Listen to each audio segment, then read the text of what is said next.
paz do Senhor, professores. Sou a professora Raquel Monteiro e estamos aqui mais uma semana para o nosso subsídio bíblico, didático e pedagógico do nosso estudo para professores. Nesta semana nós estamos estudando a lição de número 6, que tem por título O Anseio da Alma por Deus.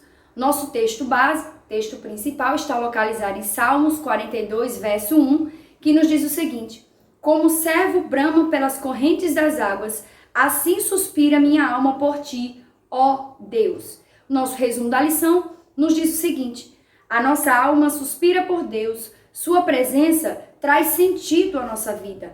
Não podemos viver sequer um dia sem o Senhor. Nossos objetivos principais são compreender que a alma humana suspira por Deus, mostrar as características da alma que se encontra abatida e explicar como podemos fortalecer a esperança em tempos difíceis. Nossa leitura em classe está localizada em Salmos 42, do 1 ao 11, que é o nosso salmo de estudo neste domingo. Você pode fazer essa leitura de forma alternada, voluntária ou ainda em coral, como era de costume em alguns salmos.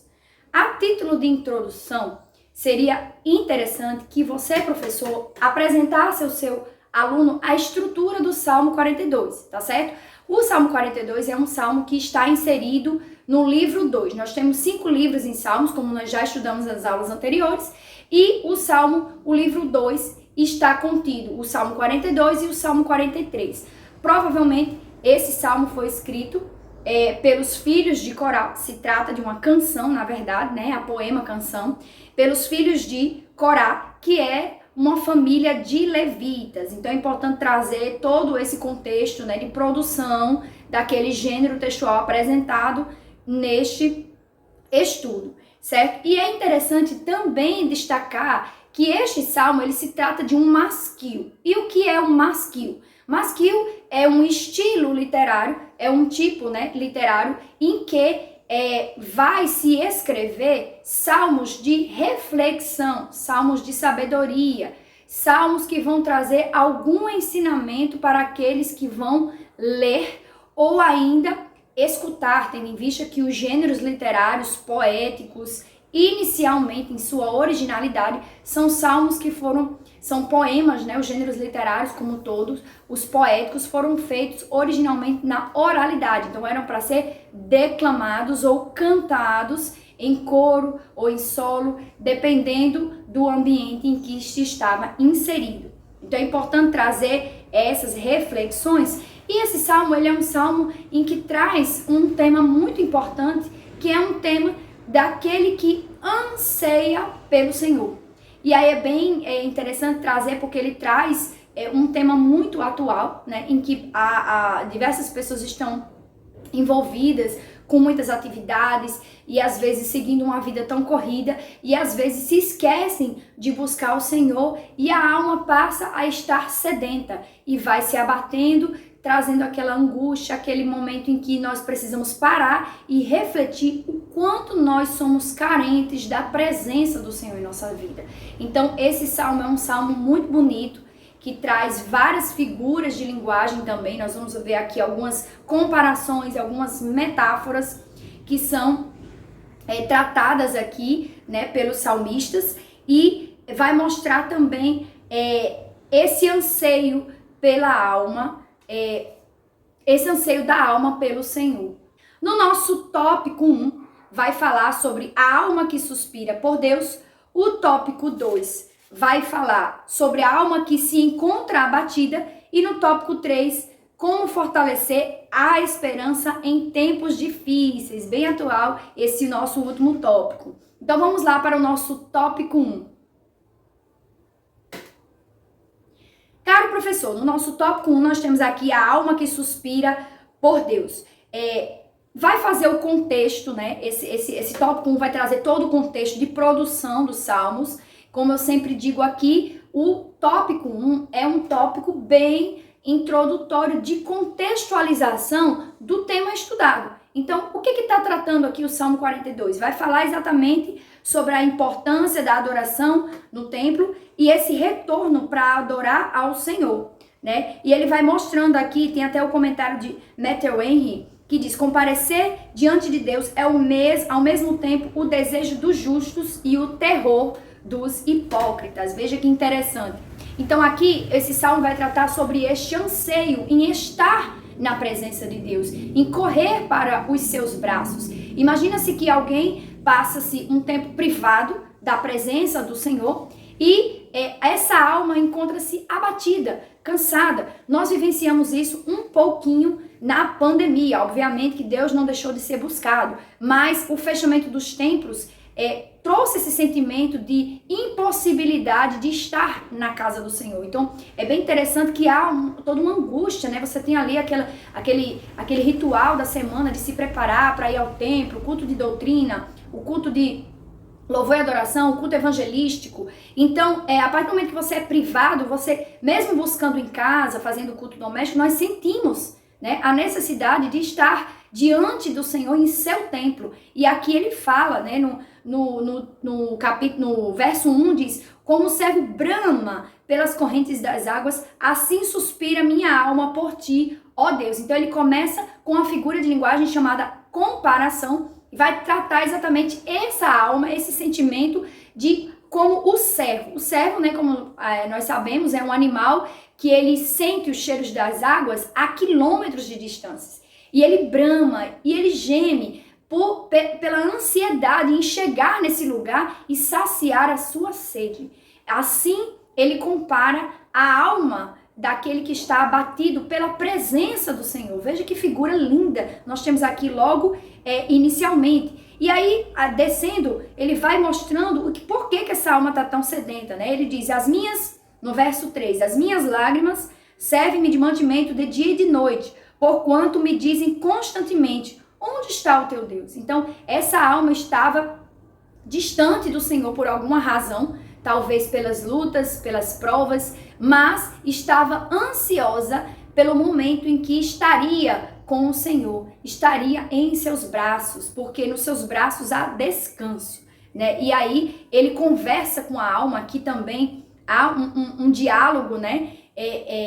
Alguns dizem monólogo, porque seria você mesmo, mas aqui nós dizemos diálogo, porque seria uma conversa entre o espírito e a alma. No verso 5 ele diz: por que estás abatida, ó minha alma, e por que te perturbas em mim? Espera em Deus, pois ainda o louvarei na salvação da sua presença. Então há um diálogo aqui, pressupõe, né, do espírito com a alma, esse diálogo aqui mostrando, né, por que você está abatida, você está tão sofrida, e o espírito está dizendo que vai chegar ao Senhor, que esperar, né, que a essa alma abatida e cansada espere, porque vai chegar um momento em que isso vai acabar. E aí é muito interessante mostrar nesse primeiro tópico, né, em geral, certo? Essa condição dessa alma abatida e esse desejo de cultuar ao Senhor.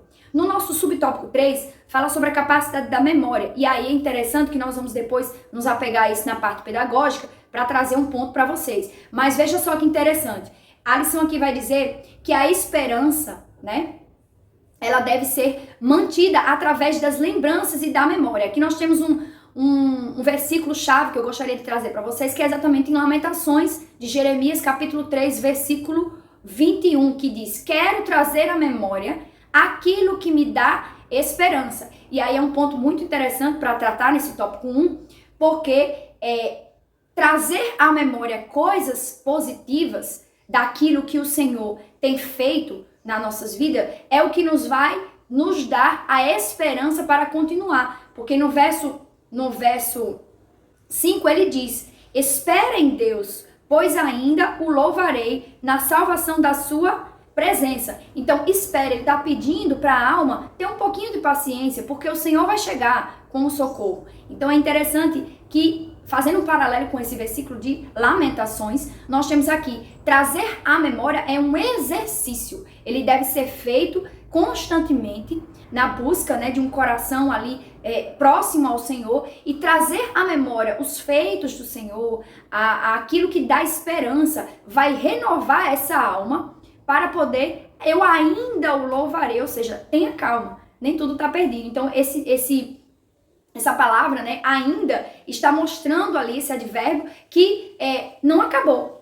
Apesar da dificuldade, da adversidade, eu ainda o louvarei. Há uma esperança envolvida aqui nesse processo. E aí vai mostrar, né, que o apóstolo Paulo também nos incita a cultivar as lembranças. Em Filipenses capítulo 4, verso 8, ele diz, né, nisso pensai, se é algo de boa fama, se traz paz, se é bom, e nisso pensar, ou seja, traga à memória coisas produtivas, coisas que vai trazer ali uma esperança para a sua alma abatida. Então isso, aqui o professor pode trazer a título de exercício, né? Exercício. Inclusive, essa é a proposta do Masquio. É esse gênero, né, literário, poético, que vai trazer um ensinamento, ou seja, você deve fazer assim, vai trazer uma reflexão, porque quando você traz esse exercício para o outro, para o leitor que está ali se envolvendo com esse texto, ele vai procurar praticar esse exercício e assim fazer com que sua alma seja sossegada.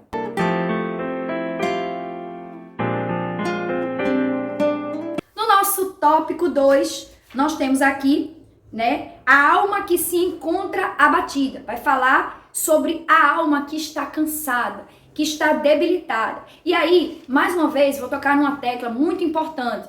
Há muitas correntes teológicas neopentecostais que estão entrando em algumas igrejas, né? Nós não cremos nas doutrinas neopentecostais que acreditam que o sofrimento ele não deve existir na vida do crente. E aí aqui deixa bem claro, né, no tópico 1, que a alma estar abatida não é algo errado, né? Não é simbologia de pecado, não é simbologia de que a alma está ali nessa condição por algum erro que ela cometeu. Mas sim porque Cristo disse nos evangelhos, no mundo tereis aflições. Então já estava previsto que houvesse as aflições, mesmo os justos, porque no livro de Eclesiastes diz que aquilo que sucede ao ímpio, sucede ao justo. Então todos nós estamos sujeitos a paixões, né? A paixões que estão ali todos os dias atrapalhando, tirando às vezes o nosso foco de estar na presença do Senhor. Então, por exemplo, o autor traz aqui, nosso comentarista diz, olha, o término de um relacionamento, a não aprovação do vestibular, aquela porta que se fecha, pode nos trazer o entristecimento da alma. E isso é comum. Isso é comum porque nós somos de carne e osso. Nós temos a nossa condição humana que está ali sujeita a várias paixões, a várias tentações e ao entristecimento também. E ele fala, né, que esses fracassos, né, dependendo da forma como nós recebemos isso, pode nos aprisionar e abater a alma até o ponto de se chegar ao processo depressivo, que é muito comum hoje também, né? Muitas pessoas, mesmo cristãos, estão envolvidas no processo de depressão, estão buscando a cura, e aí, mais uma vez, vem a negação, né, de dizer que o crente, ele não pode passar pelo processo depressivo, e a gente vai entender que as angústias da vida,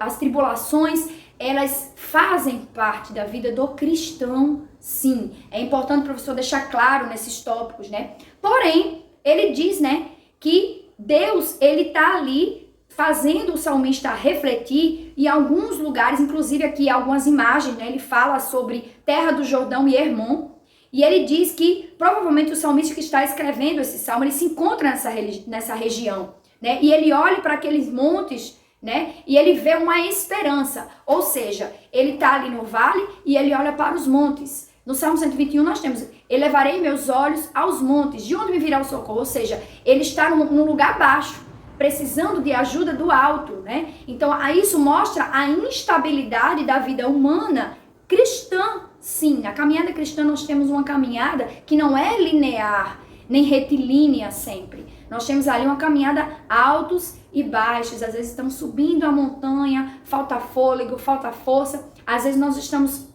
na depressão, né, que é exatamente esse período baixo das nossas vidas, mas o que não pode nos faltar é a esperança. No nosso subtópico 3, fala que a importância da esperança. E aí eu tenho alguns versículos aqui para os professores trazerem em sala, algumas referências como Romanos 5, de 3 a 5, que vai falar sobre a esperança. Hebreus 11 primeiro, que fala sobre a fé, que é o firme fundamento das coisas que não se vê, e a esperança das coisas que ainda não existem. Então você vai ter esperança em algo que ainda não chegou. A importância de cultivar a esperança. A esperança a gente cultiva, é um exercício. 1 Pedro 3,15, Salmo 39, 7 e Salmo 62, 9. Não vou ler aqui para não tomar tempo, mas essas referências você pode estar levando para a sala de aula para discutir com os alunos que há um grande problema se nós perdemos a esperança. Nós podemos estar abatidos, mas nós não podemos perder a esperança, porque a esperança, ela é aquele último fio, ela é aquele que vai nos deixar cientes de que, embora a minha situação atual não esteja boa, eu vou crer, porque há um Deus que vai fazer por mim, há um Deus na esperança, então essa esperança ela não pode fenecer, né? Espera em Deus, pois ainda o louvarei. Ele está conversando com a alma e dizendo, olha, eu tenho certeza que eu vou louvar a Deus. Mas, por enquanto, procura melhorar. Deixa de estar abatido, né? Então é muito interessante. E aqui o comentarista no subsídio vai trazer aqui, né? Que provavelmente, né? O que aconteceu aqui? O salmista foi expulso, né, da terra do Jordão e estava numa longa distância dos átrios da casa de Deus. Então por isso que ele ansiava chegar a esse momento de estar junto ao Senhor. E aí quando nós somos privados de algo que nós temos sempre, é quando nós passamos a refletir realmente aquilo que nós precisamos. Trazer à memória aquilo que nos dá esperança, porque a esperança não pode fenecer na vida do cristão.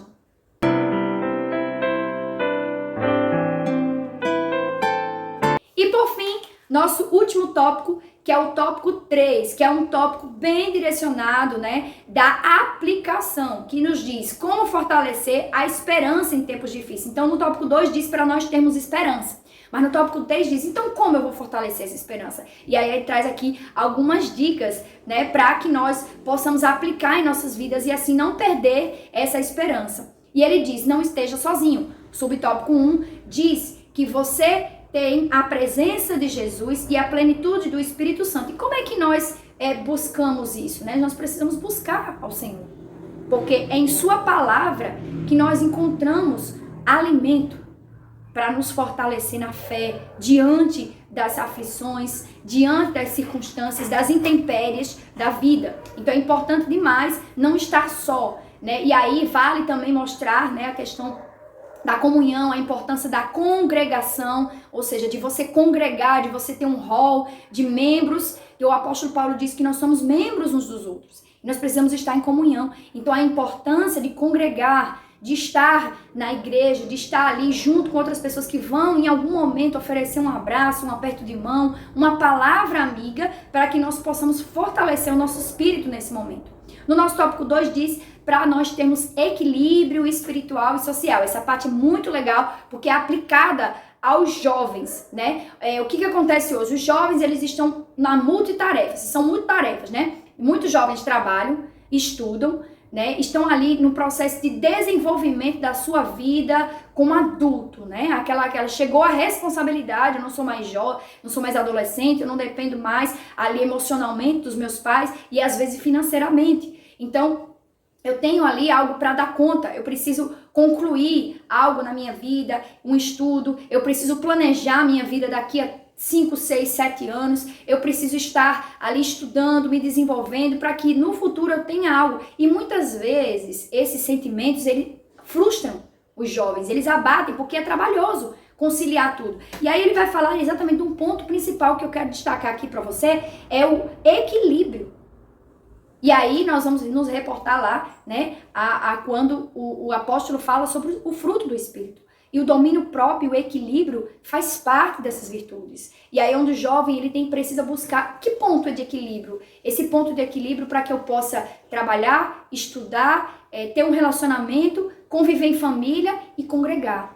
E buscar o Senhor. Porque eu preciso ter tudo isso. Não adianta nós nos debruçarmos no secular e esquecermos da palavra do Senhor, esquecermos do devocional. E aí, caro professor, é um momento de reflexão. Você pode trazer esse momento, como esse salmo, ele trazia o mais íntimo da alma. Então a alma estava gritando por socorro da presença do Senhor. E às vezes nós temos dentro da casa do Senhor muitos jovens que estão ali sofrendo exatamente por esse processo de busca, né? Eles não entendem que é necessário essa busca para poder saciar a alma cansada.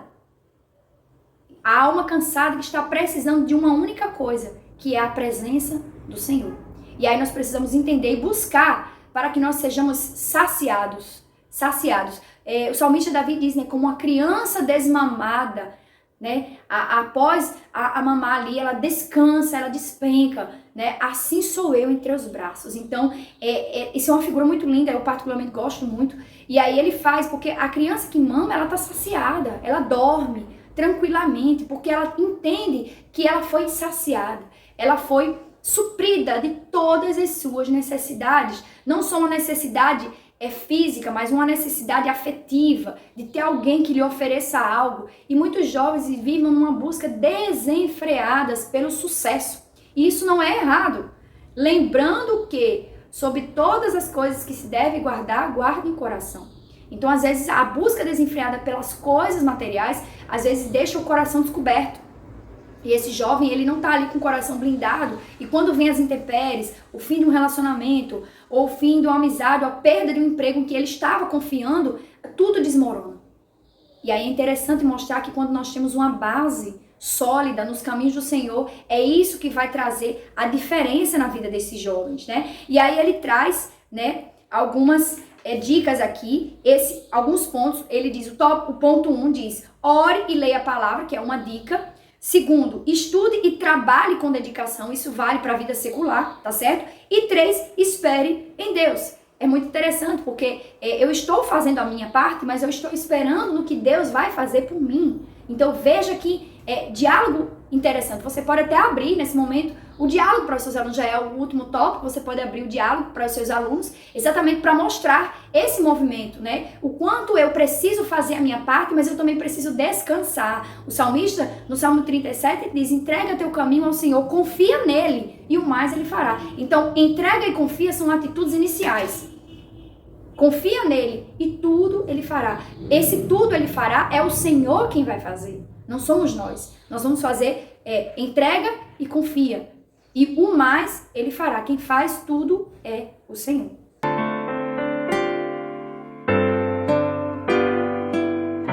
Agora nós estamos no nosso momento EBD. Caro professor, você já fez o momento EBD na sua congregação esta semana? Ainda não? Pois dá tempo de fazer. Chegue na sua congregação, peça 5 minutinhos no seu dirigente para poder divulgar a nossa lição, fazer aquele convite especial para aqueles jovens que ainda não estão frequentando a EBD ou que por alguma razão deixaram de frequentar as aulas. Visite, participe, traga uma reflexão rápida acerca da nossa lição. Tenho certeza que este momento EBD vai despertar o coração de muitos jovens. Não deixe de fazer o momento EBD.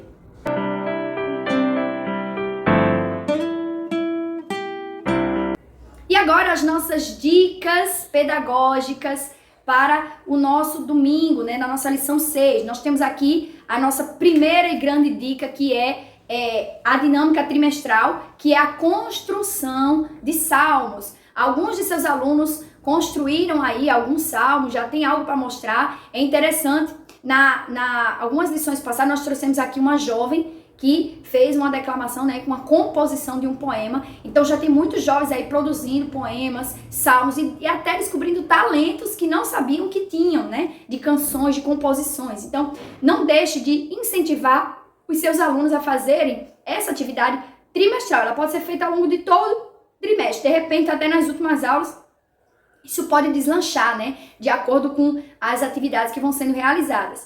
Nossa segunda dica pedagógica é a dica que está proposta na lição pelo nosso comentarista. Página 41, ele está sugerindo reproduzir o quadro para utilizar e mostrar aos alunos o crente verdadeiro, ele tem fome de Deus.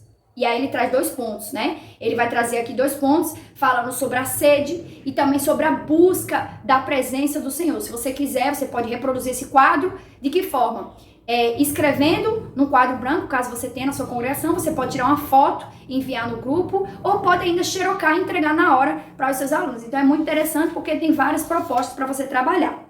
E por fim, a nossa última dica, essa é a dica da semana, tá? Que você pode utilizar. O nome da atividade é Exercício da Memória. Veja só que interessante. Aqui, a Bíblia, a lição nos traz, né? Como subsídio, como forma de compreender que nós devemos trazer à memória, e aqui está no nosso tópico 1 e depois reflete no tópico 2, né? Trazer à memória aquilo que nos pode dar esperança. Então, é um exercício. Aí você vai pedir aos seus alunos que anotem ou ainda memorizem, tá? 3 momentos em que o Senhor contemplou. Trazer à memória aquilo que o Senhor já fez na vida deles. E aí eles vão lembrar 3 momentos. Será que foi a aprovação vestibular? Será que foi a aquisição de um bem? Ou ainda, será que foi o batismo no Espírito Santo que o Senhor concedeu? Então, 3 exercícios para os seus alunos trazerem à memória e esperançar. Trazer ali aquilo que traz esperança aos nossos corações. É muito interessante que esse aluno faça esse exercício, porque vai fazer com que ele compreenda que Deus já fez e ele ainda vai continuar fazendo, mas que nós precisamos buscar ao Senhor, que nós precisamos deleitar o nosso coração nele. Então, foram essas nossas dicas didático-pedagógicas e bíblicas para o nosso subsídio de estudo de professores. Se você gostou deste estudo, curta, compartilha, se inscreva no canal, ative o sininho aí das notificações. Nossos vídeos vão ao ar toda semana para você ajudar os seus alunos na sua aula. Que Deus abençoe a sua vida, que Deus abençoe o seu ministério e uma excelente aula no domingo.